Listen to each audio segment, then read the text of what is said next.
Maryellen Larkin liked to make up episodes of her favorite TV shows and imagine herself in them. This morning, for example, Maryellen was walking down the hot, sunny sidewalk with her dog, Scooter. Really, she was mailing a letter to her grandparents. But she was pretending that she was in an episode of the exciting Western, The Lone Ranger. Her only companion was her trusty horse, Thunderbolt. That was Scooter's part. Maryellen leaned forward as if she were battling her way through a blinding blizzard. If she didn't deliver the medicine she was carrying, hundreds of people would die. Maryellen never gave herself superpowers in any of her imagined shows. She didn't fly or do magic. The difference was that in her TV shows, everyone listened to her great ideas. They followed her advice and, ta-da, everything turned out just right. Maryellen put her letter in the mailbox, imagining that she was handing medicine to a kindly old doctor in a snowy town in the Old West. "Thank you, Miss Larkin, ma'am," the imaginary doctor said. "We desperately needed this medicine.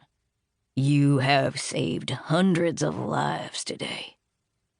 Maryellen smiled modestly and shrugged as if to say, it was nothing. Then she turned to go. "Come on, Thunderbolt," she said to Scooter. "Our work is done." Scooter, a stout dachshund, had just flopped down and made himself comfortable in the shade of the mailbox. Maryellen whispered, "Come on, Scooter. Get up, old boy." So Scooter rose with a good-natured sigh and waddled behind Maryellen, who pretended to trudge through drifts of snow while grateful townspeople called after her, "Thank you, Miss Larkin. You're our hero." "Hey, Ellie," said a real voice, calling her by her nickname. The voice belonged to her friend, Davy Fenstermacher, who lived next door in a house that looked exactly like the Larkins' house. Maryellen and Davy had been friends forever. "Howdy, partner," Maryellen drawled. "I'll race you to the swing," said Davy. "On your mark, get set, go!" Maryellen and Davy ran to the Larkins' backyard with Scooter loping along behind them. Maryellen got to the swing first, jumped on, and began to pump. "I win," she called down to Davy. "You be the Lone Ranger stuck in quicksand, and I'll jump down and rescue you." "Okay," said Davy agreeably. Of course, they both knew that cowboys didn't usually jump off swings. But the tree swing in Maryellen's backyard was so much fun that they used it in lots of the TV shows they made up. Maryellen swung high and then jumped off, landing on the grass with a soft thud. "Come on, Thunderbolt," she called to Scooter. "We've got to save the Lone Ranger."